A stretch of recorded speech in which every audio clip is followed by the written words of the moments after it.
आज हम बात करेंगे मंत्रिपरिषद और मंत्रिमंडल में क्या अंतर होता है।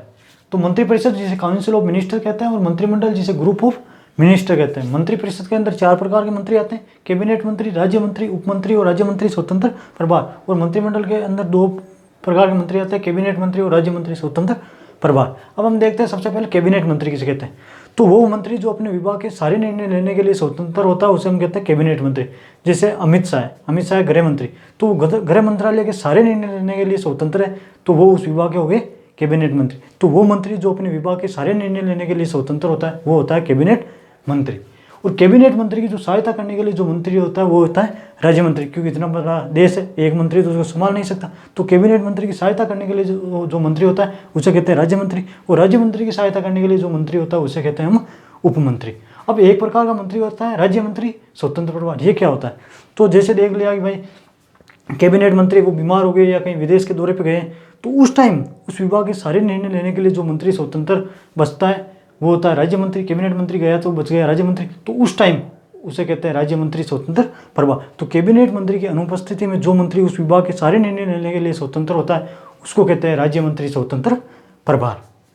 अब मंत्रिमंडल के अंदर तो मंत्रिपरिषद के ए ग्रेड के जो मंत्री है वो आते हैं मंत्रिमंडल के अंदर। तो ए ग्रेड के मंत्री कौन है, तो कैबिनेट मंत्री। और कैबिनेट मंत्री नहीं रहते हैं तो कौन होता है, तो राज्य मंत्री स्वतंत्र प्रभार।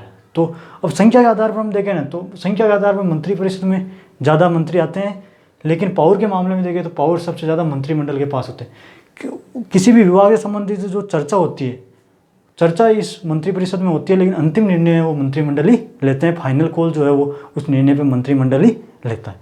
अब एक प्रकार का और होता है अतिरिक्त प्रभार। देखो अतिरिक्त प्रभार क्या होता है, जैसे अमित शाह के पास गृह मंत्रालय, अब गृह मंत्रालय के अलावा उनको एक और मंत्रालय दे दे कि भाई ये छोटा ही मंत्रालय है, इसमें ज़्यादा काम नहीं, आप इसको और संभालो, तो उसको कहा जाता है फिर अतिरिक्त प्रभार। एक मंत्रालय के अलावा कोई अन्य मंत्रालय वो ले लेते हैं तो उसे कहते हैं अतिरिक्त प्रभार।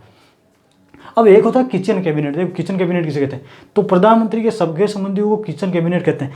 यदि किसी विभाग में प्रधानमंत्री के सगे संबंधी भी उसमें उस विभाग के निर्णय में शामिल होते हैं तो उसे कहते हैं किचन कैबिनेट। एक होता है सुपर कैबिनेट। सुपर कैबिनेट किसे कहते हैं, तो नीति आयोग को सुपर कैबिनेट का कहते हैं। नीति आयोग को पहले योजना आयोग कहा जाता था, तो नीति आयोग को कहते हैं सुपर कैबिनेट। और ये सुपर कैबिनेट नाम दिया था के संथानन ने। तो आयोग की मंत्रिपरिषद और मंत्रिमंडल में क्या अंतर होता है ये आपको समझ में आई होगी। तो मिलते हैं अगले वीडियो में, तब तक के लिए जय हिंद। आप लीजिए इसका स्क्रीन शॉट। मिलते हैं अगले वीडियो में।